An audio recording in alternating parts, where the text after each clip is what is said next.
Electric Service is giving us an update on outages from an active storm restoration site in Madison. Let's listen in right now. Let me tell you about a new tool that we've created for customers. It will come out later today, actually tonight to be exact. For days you've seen the map we have on our website that shows customers where our crews are working.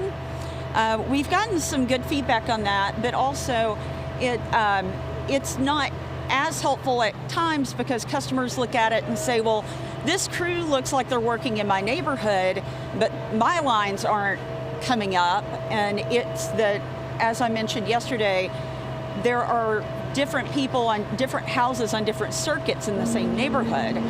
So customers really need a customized tool. And so we've created this. And this map shows all the green is what we've restored. All the red is what's still out. All of these little white spots are vehicles. So those represent trucks for the trucks that are being tracked. So that's NES trucks, and a lot of those are individuals that have taken contract crews out. I think we've mentioned previously that we pair each of the contract crews with NES personnel so that we can track them, so that we can communicate with system control on their behalf to get clearances and keep them safe.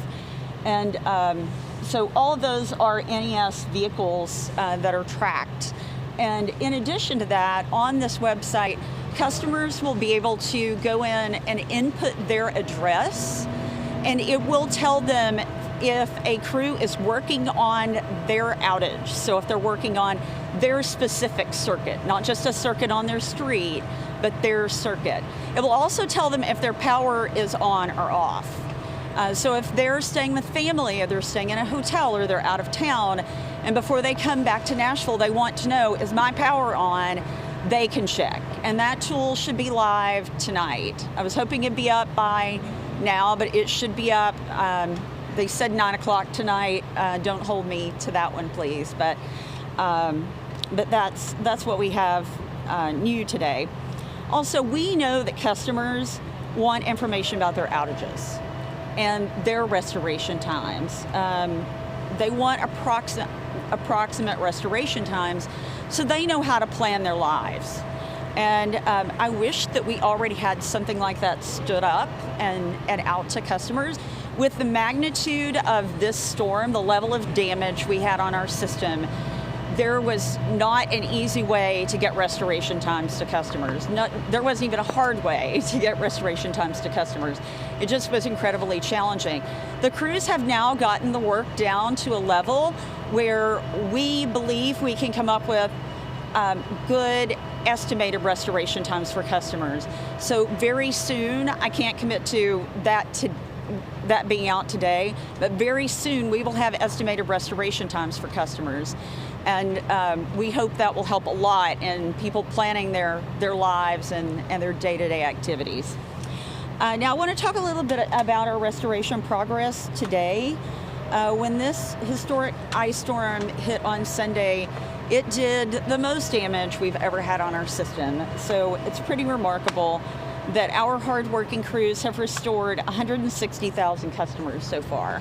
You may recall we started at 230,000 out. Crews continue working around the clock to restore power to the 69,000 customers that remain without power. They are our #1 priority right now.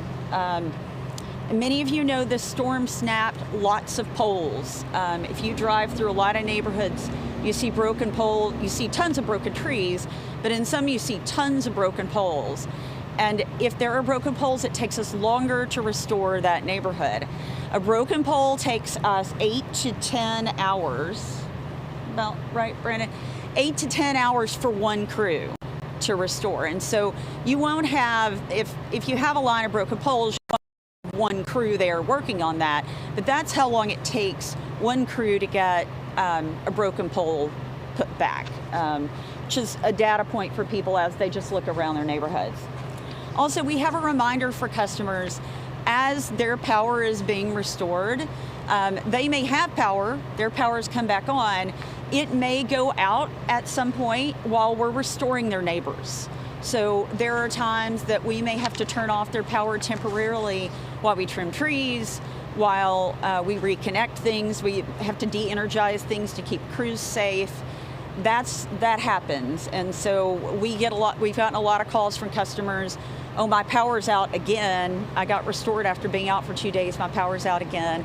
It's temporary. I still encourage them to report their outages, just so we have it definitively in our system. We do have the ability to see meters out, so we do know when those go out, but we do encourage them to report their outage anyway, and that way they can request a call back. Hey, I want a call back when you believe you have my power restored. Now let's talk about crews. Today we have over 1,100 linemen, 332 vegetation management crews, and then we have the help of the National Guard, NDOT, TDOT, and TEMA. There are 184 representatives from them out helping us. And we have 170 engineers in the field. And we have 150 more linemen coming in today. As of today, TVA has committed to sending crews. We don't have headcount on that yet, but TVA crews are on the way to assist us also. And we expect to have up to 1,700 field personnel by tomorrow morning. Now, I wanted to talk a little bit about the restoration process that we use, because I don't know that that's really been discussed. There's a video on our website that walks through portions of how we restore power, but we've gotten a lot of questions during the storm that I wanted to touch on. First off, we work to restore critical services first. So water department infrastructure, things that are safety needs for the public at large in our community. So water department infrastructure, hospitals, and then we restore circuits that restore the largest number of homes. So we target how do we get the most customers on as quickly as possible. We target the biggest outages and throw resources there, while we also work other circuits. All during that time, we have what we call critical referrals, and those are nursing homes and other places that have vulnerable populations. If those are reported to us as a critical referral, we put those in our system, and those circuits are also targeted first. Well, they're prioritized in our process for restoration to try to help them out. And in it, that we focus on locations that, on just generally getting people on as fast as we can.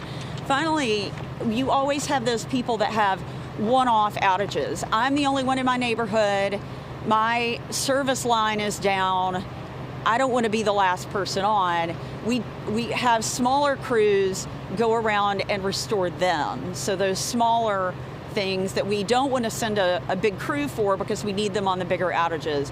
But otherwise those fall to the very end of the restoration process, and we don't want that for all of our customers that may just have a one-off issue. And then I really want to thank those businesses that have reached out and been a help to us. There are a lot of them to name that they've been sending food for our crews. And we are so appreciative of that. They've been feeding our crews, our contract crews, our other field workers. There are too many to name, but these amazing businesses are listed on our website as a thank you to them. So please patronize those businesses. And we have gotten a lot of people being very appreciative and kind to our employees and our crews. But unfortunately, we do have employees that have received threats of violence. And we also had some of our employees' vehicles broken into this morning on our property. So we are monitoring that, and we are really appreciative of the Metro Nashville Police Department for their assistance in all of these matters.